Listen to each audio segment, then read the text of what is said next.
رزق میں برکت کا وظیفہ دولت کے انبار لگ جائیں گے۔ السلام علیکم ورحمۃ اللہ وبرکاتہ۔ کیا آپ بھی چاہتے ہیں کہ آپ کے رزق میں بے پناہ برکت ہو، زندگی میں خوشحالی آئے اور کبھی فاقہ نہ ہو؟ آج ہم آپ کو قرآنی اور مسنون وظائف بتائیں گے جو انشاءاللہ آپ کی زندگی بدل سکتے ہیں۔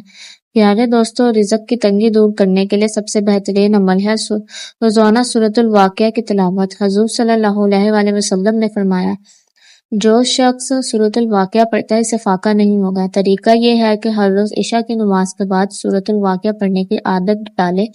آپ دیکھیں گے کہ رزق میں حیرت انگیز وسعت اور برکت آنا شروع ہو جائیں گے۔ نماز کے بعد یہ ذکر 100 مرتبہ کریں، یا واسع یا رزاق یا کریم۔ اس کے بعد دعا کریں، یا اللہ اپنے خزانے سے مجھے رزق عطا کر فرما اور میرے رزق میں برکت ڈال دے۔ پیارے دوستو، قرآن پاک میں اللہ تعالیٰ فرماتے ہیں، اپنے رب سے مغفرت طلب کرو، وہ تم پر آسمان سے بارش نازل کرے گا اور تمہیں مال اور بیٹے دے گا اور باغات دے گا اور نہریں جاری کرے گا۔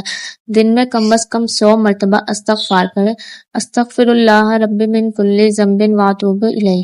یہ عمل گناہوں کو مٹاتا ہے اور رزق میں برکت لاتا ہے۔ فجر کی نماز کے بعد 101 مرتبہ یا فتح پڑھے اور دعا کرے کہ اللہ رزق کے دروازے کھول دے۔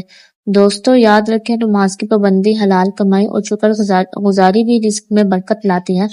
اللہ تعالیٰ ہمیں ان اعمال پر عمل کرنے کی توفیق عطا فرمائے۔ اگر یہ ویڈیو آپ کو اچھی لگے تو اسے دوسروں تک ضرور پہنچائیں۔ رزق کا راز محنت اور دعا دونوں میں ہے۔ آج ہی یہ وظائف شروع کریں اور اپنی زندگی بدلیں۔